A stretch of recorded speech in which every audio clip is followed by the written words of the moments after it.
I think kailangan mo rito ng kalmadong enerhiya or kailangan dito ng matinding pasensya. Nakikita ko rito, no? So, nakikita ko dito na parang meron kang gusto ritong baguhin, but at the same time, this is something here na posibleng hindi madali gawin, lalo na kung ito ay hindi patungkol sa'yo at patungkol sa ibang tao because I'm seeing other energies right here. Could be you're dealing here with one or more or two or more. Yan.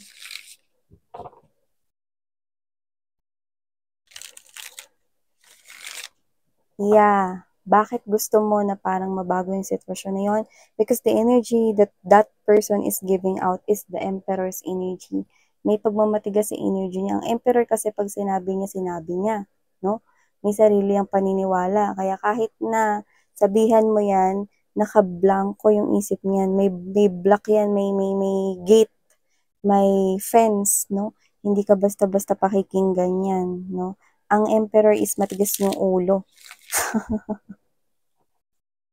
Nakikita ko rito. Alamin natin kung ano nangyayari dito.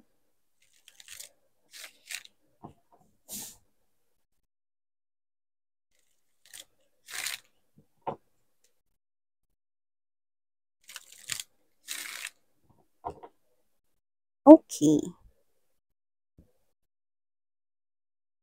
Let's go.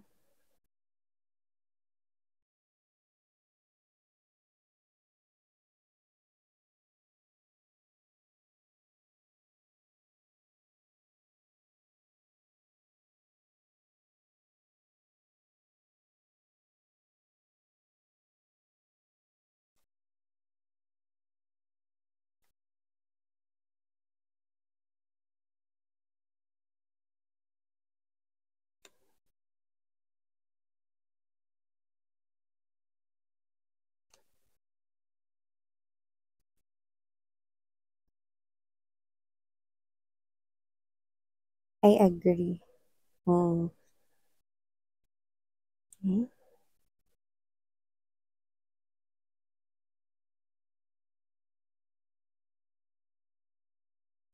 So, totoo to na mga babes, no? Nagsisimulang maging magulo ang isang bagay kapag ka may nagsimulang mangialam. Yan.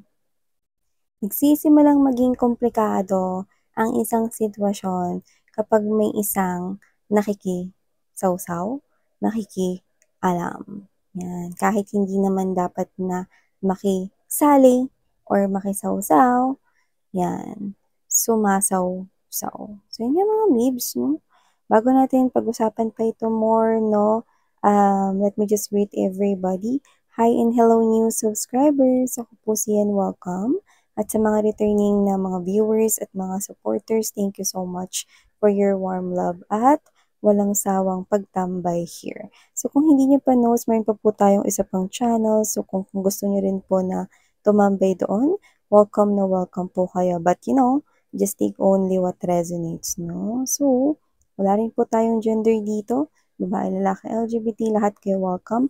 Pwede nyo rin po i-flip yung roles if you want since this is general reading. And at the end of the day, palagi kayong may free will na free nyo rin na gamitin. So, dito with the Four of Swords energy, Five of Swords, Devilish energy. Just like what I've mentioned to you guys, I do see na nagsisimulang maging komplikado ang isang bagay kapag ka merong nagsimulang mangialam. Yan. So, ano nga ba yung ibig kong sabihin doon mga babes, no? Nakita ko rito na meron ditong isang energy, no, na nagiging challenging for you, guys, no? And sad to say, yung iba sa inyo, nasa loob pa ito ng tahanan. So, nakita ko dito mga babes, no, na itong energy na to, no, is nakikisawsaw, nakikigulo, nakikisali rito, no, at dahil dyan, nagsisimulang maging komplikado ang mga bagay-bagay, no. Ano bang ibig sabihin nun? It could be any situation, no, that you're facing. Pero meron dito na parang pakiramdam mo, nakikialam siya rito na pero at the same time gusto mo rito na parang tahimik ka lang 'no, kasi parang ikaw yung mas nakakaintindi, mas nakakaunawa 'no. At saka itong klase ng individual na 'to mga babes 'no, nakikita ko rito na siya yung klase ng energy na hindi marunong makinig, pinapakinggan niya lang yung sarili niya rito. So, kahit sitahin mo siya at kahit maganda yung intensyon mong magpaliwanag, mamasamain niya yun. Yan. Mamasamain niya yun at ang nakakaloka 'no, babalik at babalik dun sa energy na parang nagmamagandang loob lang naman ako, bakit ganyan ka, sinuggest ko lang naman yun, ano bang masama dun, yan. In short, itong person na 'to 'no, hindi naman sa tini-twist niya yung sitwasyon, pero lagi niyang minamasama kapag kino-correct po siya. So, may ganyan kayo rito and yung iba sa inyo nasa loob ng pamilya, yan. So, nakikita ko rito 'no, na alam mo sa loob ng bahay, hindi ka rin talaga safe 'no, sometimes. Kasi I mean hindi ka safe sa mga negative energies 'no. 'Di ba minsan kahit nakatambay ka sa bintana ninyo andiyan yung mga kapitbahay na may dumaan ng mga may ingay na mga bata na puro mura yung lumalabas sa bibig 'no. At ikaw hindi mo naman maiwasan na hindi yun marinig, you're maintaining your peace right here but it's a challenge as well. Kasi ikaw 'to na parang gusto mong magalit na, "Hoy, yung mga bibig niyo ganyan ba tinuturo ng mga nanay ninyo?" Yan, gustong-gusto niyong sumigaw 'no, gustong-gusto ninyo na parang sitahin yung mga bata na yun 'no, pero, dumaan sila, daanan yung mga babes 'di ba, parang hindi mo maiiwasan kahit nasa loob ka ng tahanan, may mga negative energies pa rin na nakapaligid sa'yo. Kaya nga, laging dapat poprotektahan mo yung energies mo 'no, on your own 'no. Mas maganda na maging wala kang pakialam, 'yan 'no. Kasi alam mo dito sa mundong ibabaw mga babes 'no, ang sarili mo yung dapat mong intindihin at hindi yung ibang tao, 'yan. So ngayon, let it pass. Yung mga batang may ingay, nagmumurahan, kada sentence may mura, pagdaan nila, shh, tapos na rin. Dumaan na sila, 'di ba? Parang ganito lang rin nangyayari sa bahay ninyo. Iba nasa bahay niyo 'to, puwedeng asawa niyo 'to na nagger 'no, or puwedeng parents niyo 'to 'no, na pinapakialaman rito yung sahod niyo, yung mga ganyan or yung buhay ninyo 'no. So, whatever the case may be, it could be your kapatid, kamag-anak 'no, nasa loob ng tahanan, kasama sa bahay. Ayan. So, paano nga ba yan Miss yan, para malaman ko kung sino ba yan? Ito yung energy na na mga babes 'no, siya yung walang ginagawa sa buhay. Pero ang nakakaloka, wala siyang ginagawa sa buhay rito, pero puwede namang meron siyang gawin. Kaya lang nangyayari, parang tinitingnan niya na agad-agad yung araw-araw na paulit-ulit lang na nangyayari, ito na naman, yung mga gano'n, yung parang hindi niya inaasahan na, "Ay today may magandang mangyayari today 'no." Eh, wala rin naman siyang ginagawang pagbabago, paggising niya sa umaga gano'n pa din, bugnutin siya gano'n pa din, tapos sasabihin niya pagdating ng hapon na, "Eto na naman, matatapos na naman yung araw, bla bla bla." Na parang, what? Puro negative yung nasa energy ng tao na 'to 'no, pero kayang-kaya naman makaalis kahit itong tao na 'to 'no, kahit sino kaya niya makaalis sa sitwasyon na 'yan. Kung hindi mo babaguhin ang isang routine mo sa isang araw, hindi ka rin magkakaroon ng pagbabagong inaasahan mo. Ngayon, palaging yun at yun yung inaasahan niya kasi yun at yun naman ginagawa niya, 'di ba? Meron dito mga opportunities na nagpapakita pero lagi niyang ang daming sinasabi. Ayaw niyang kunin yung mga opportunities na 'yan kasi gusto niya yung parang alam mo yung energy na ano, example lang 'to 'no, kung trabaho yung gusto niya 'pag nakita siyang trabaho siya na yung may-ari. Gano'ng klase ng energy 'no. So, nakaka-drain 'no 'pag naririnig mo siya na parang sinasabi niya na, "Ito na naman yung araw, matatapos na naman." Ano, so parang, "Ikaw 'to na ba naman 'to, araw-araw ganito yung naririnig ko sa kanya." 'Yan 'no, parang ikaw 'to na hindi ako magsasalita, 'yan 'no. Kasi 'pag nagsalita ka alam mo iisipin niya rito, ang yabang-yabang mo porke kumikita ka, 'yan ganyan 'no. Pero nakikita ko rito, ikaw 'no, na posibleng pinapakialaman ka rin niya rito, hindi lang ikaw pati ibang tao sa bahay niyo 'no. Parang dahil hindi niya rito mapakialaman yung sarili niyang buhay kasi hindi niya rin alam yung gagawin niya sa sarili niyang buhay 'no. yung mga tao na lang, yung mga kasama niya na lang rito sa bahay yung pinapakialaman niya. Yan. Alam mo si ano ko, ako yan eh. Kung sumasahod ako ng ganyan, ganito yung gagawin ko. Eh, ano ba namang pakialam mo sa plano niya? Eh, pera niya yun, 'di ba? So, wag ka nang nagsasalita ng ganun. You know? Kaya nga pinapanatiling sikreto yung mga sahod-sahod na yun eh. So, whatever the case may be, pwedeng nalaman niya rito kung magkano yung sahod mo. Ngayon, syempre, magkakaroon na siya ng compute-compute sa isip niya, no? Na parang, kung ako yung may sahod na ganyan, ganito yung gagawin ko. Blah, blah, blah, blah, blah, blah, blah, blah, blah. Eh, paano kung may plano ka sa sarili mong pera? Diba? Eh, ikaw naman yung naghihirap nun. Diba? Minsan, pasintabi rin tayo kahit nakadugo natin, diba?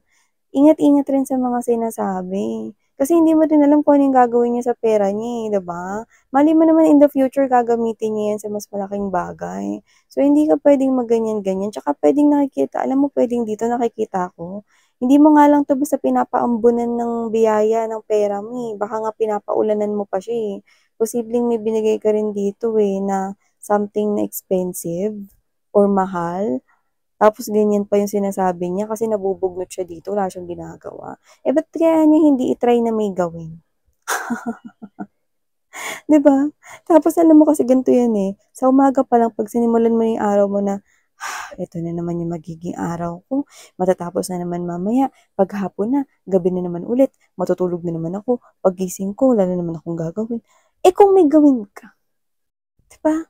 Alam mo ito yung klase ng energy nakita ko rito, na nung mga panahon na nagtatrabaho ito, wala pang mga 6 na buwan or wala pang 1 taon, aalis na siya agad diyan, you know. Tapos matitengga siya sa bahay. Tapos 'pag natingga siya sa bahay, una-una, okey-okey pa, kalmado pa yung sitwasyon sa bahay niyo. Pero 'pag tumatagal-tagal na, lumilipas na yung mga buwan 'no, lagi ka ng nakakarinig ng mga buntong hininga na, "Hay." O kaya yung hikab na malakas, na parang tamad na tamad sa buhay 'no. Alam mo yung energy na gano'n, minsan nakakahawa yun, eh, 'no. Yung parang hindi ka naman tinatamad for the day, pero 'pag nakarinig ka ng gano'n, nakakahawa yun. Kaya ikaw 'to na parang gustong-gusto mo na i-manifest yung mga bagay na magaganda, pero paano ba 'to, nasa loob ng bahay niyo. Yung negative 'no, hindi mo talaga mahihikayat yung pamilya mo na, "Oh, wag naman kayong ganyan, wag naman kayong negative sa buhay, wag naman kayong nega sa mga nangyayari sa buhay ninyo." 'Di ba hindi mo naman sila mahihikayat ng gano'n na gayahin ka nila, tularan ka nila agad-agad 'no, hindi. Lalo na ito, kasi nabuhay siya ng ganyan. Parang akala mo lagi siyang nasa debate nakikipag-away. You know? So, napaka-challenge talaga nitong family member na 'to sa inyo 'no, pero hindi niyo nga siya puwede palayasin at paalisin dahil pamilya niyo siya, nakita ko rito 'no. Tsaka may mga opportunities na nagpapakita sa kanya rito 'no. May mga parang ganito na parang gusto niya na i-grab yung opportunity tapos biglang may nangyari pa dun na hindi maganda. 'Yan oh, kunwari ganito, naipangako sa kanya na, "Oh, pre, kapagka nag-umpisa na kaming magbukas kukunin kita." 'Yan. Inasahan niya na 'yun. Pero yung energy niya is palagi siya ritong naiinip araw-araw, naiimbir na, nabubugnot, palagi niyang iniisip na matatapos na naman yung araw na wala na naman siyang ginawa, na ito na naman yung araw, paggising ko bukas ito na naman gagawin ko, you know? 'Pag gano'n yung mindset mo parang tatamarin ka, mawawalan ka ng gana, 'di ba? Tapos maiinis ka, mabubugnot ka 'no. Ngayon, posibleng dumating na yung araw na hinihintay niya dito, example lang 'to 'no, na kukunin na siya 'no, nung kumpare niya na pinangakuan siya ng trabaho rito 'no, and then all of a sudden biglang ang sinabi, "Ay pasensya ka na pre kasi yung kamag-anak ko, eh, kailangang-kailangan niya rin kasi talaga ng trabaho, hindi ko na nasabi sa'yo, sa kanya ko na binigay, eh." 'Yan. Ano nga ba nangyari dun? Bakit nga ba yung para sa kanya, eh, napunta dun sa kamag-anak nung kumpare niya? Eh, miss yan talagang uunahin nung kumpare niya yung kamag-anak nun, kasi kamag-anak, eh. Oo, may punto ka dun, pero ano ba talaga yung pinakanangyari dun, sasabihin ko sa inyo.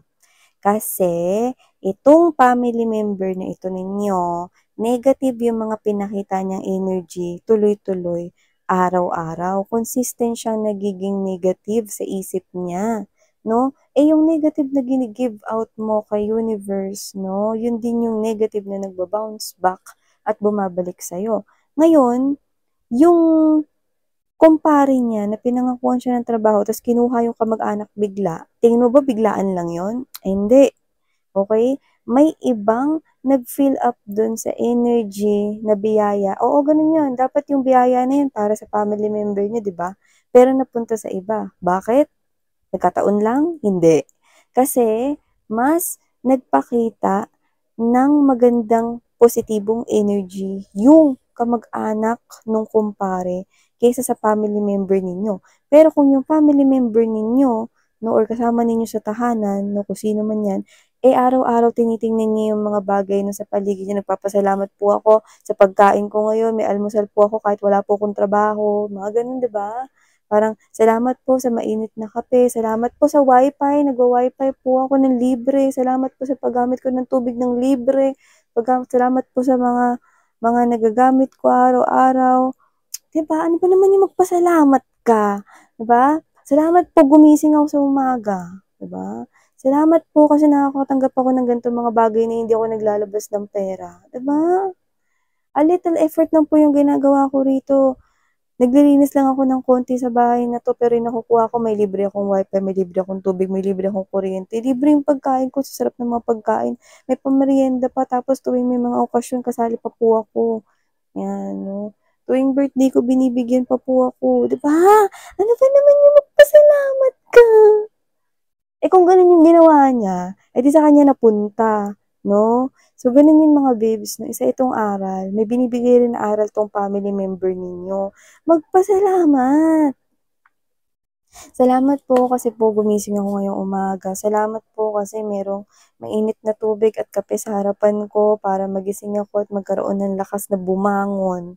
'Yan 'no, salamat po dahil nakakita ako ng araw ngayon at 'pag naglaba po ako at nagsampay ako matutuyo yung aking mga nilabhan, yung gano'n. Be grateful. Yun yung nawala sa kanya. Kaya tuloy ngayon nangyayari nakukulong siya diyan sa negative na buhay, 'no? Samantalang ikaw na mini-maintain mo yung peace mo rito 'no, akala niya ang swerte mo lang, 'di ba? Tapos nag-iipon ka ng pera dito pinapakialaman ka niya, 'no? Alam mo kung ako yung may perang ganyan, 'di ba? Parang alam mo yung parang pinapadaan niya sa suggestion, pero yung totoo gusto niyang sabihin rito na, "Sa'kin mo na lang kaya ibigay yung portion ng pera mo, ako na lang papatakbo ng negosyo diyan." May gano'n siya ritong mindset and I think kilala mo siya, 'di ba? Pero whatever the case may be, hindi lang 'yan isa sa loob ng family, 'yan. Kaya nga, kailangan niyong protektahan yung energy niyo rito. Mas maganda na tanggapin niyo sa sarili ninyong ganyan siya o kaya ipag-pray niyo siya at matuto kayo rito na i-block, ayan 'no, i-block ko with this Five of Pentacles energy right here, no, and Temperance, maintain your patience. Tanggapin mo na siya ay miyembro ng pamilya ninyo, tanggapin mo na negative siya, at kapag may sinabi siya, pasok sa tenga, labas sa kabila. Okay? At kapag meron siyang binugang negative energy na parang narinig mo na, ito na naman yung araw, matatapos na naman. Narinig mo lang, padaanin mo. Huwag kang mag-react, huwag kang magalit, 'no? Sanayin mo yung sarili mo ng gano'n, 'no? In that way, mas marami pang biyaya ang paparating sa'yo, 'no? At kung nais mong tulungan yung family member mo na 'yan or kasama sa loob ng tahanan, ang gawin mo ay mag-pray ka at i-manifest mo ang magbago na ang kanya ritong mindset, 'no? Kasi 'pag binago niya 'yan, ang dami ring opportunities rito, oh. Nagkalat pero ayaw niyang pansinin kasi nakatuon siya ro'n sa, "Wala akong trabaho, wala akong pera." Eh, ba't 'di ka maghanap? Eh, ba't 'di ka gumawa ng paraan, 'di ba? So, kailangan mong kumilos kaya nga merong nasa Diyos yung awa, nasa tao yung gawa. Tingin mo bababa yung Diyos, 'di ba? Para para sabihin, "O, ito trabaho, punta ka diyan." 'Di ba? Kumilos siya, gano'n yung gawin niya, 'di ba? Tapos baguhin niya yung mindset niya kasi hindi nakaka-attract ng opportunities yung pagiging nega araw-araw, 'di ba? So, maintain to protect your energy. Hayaan mo lang siya 'pag may sinabi siya na parang, "Kung meron akong ganyang klase ng pera, kung may ipon akong ganyan." Yan. Hayaan mo, Di ko alam, no? Kasi pamilya kayo rito siguro. Nasabi niyo rin yung sahod niyo sa kanya o yung mga ganap ninyo sa buhay, gumaganda yung buhay niyo rito. Tapos siya, kinukumpara niya yung buhay niya rito. No? Tapos ang nakakaloka, palagi niya pang sinasabing kasi mahirap ako. Ano? Sabihin niya sa sarili niya, kaya kong umangat, kaya kong yumaman. Diba?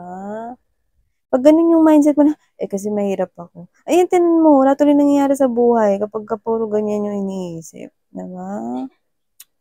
Kailangan niya ng motibasyon, kailangan niya baguhin yung mindset niya, hindi ganyan-ganyan, no? Kaya mong may gawin, 'di ba? Ikaw nga, kung nangangalay ka, nakakaupo mo, pwede ka namang tumayo, 'di ba? Kung gusto mo mag-exercise ka pa eh. Kung gusto mo tumakbo ka din, 'di ba? Kaya mong gawin kung ano yung naiisip mo. O kailangan mo lang gawin, kumilos at gumawa ng aksyon. Yun yung kailangan niya rito. Ngayon, kung gusto mo tulungan itong tao na to, no, alam ko na hindi lang yun basta salita na mangyayari na, alam mo, dapat ganito yung gawin mo. Yan o kung sino man yung family member na yan. No? Kasi in short, pag ginawa mo yan, ang una niyang may isip, pinapakailaman mo siya. Pero yung totoo, hindi niya nare-realize na siya yung unang nangingialam sa'yo. Oo, ganun yun, di ba?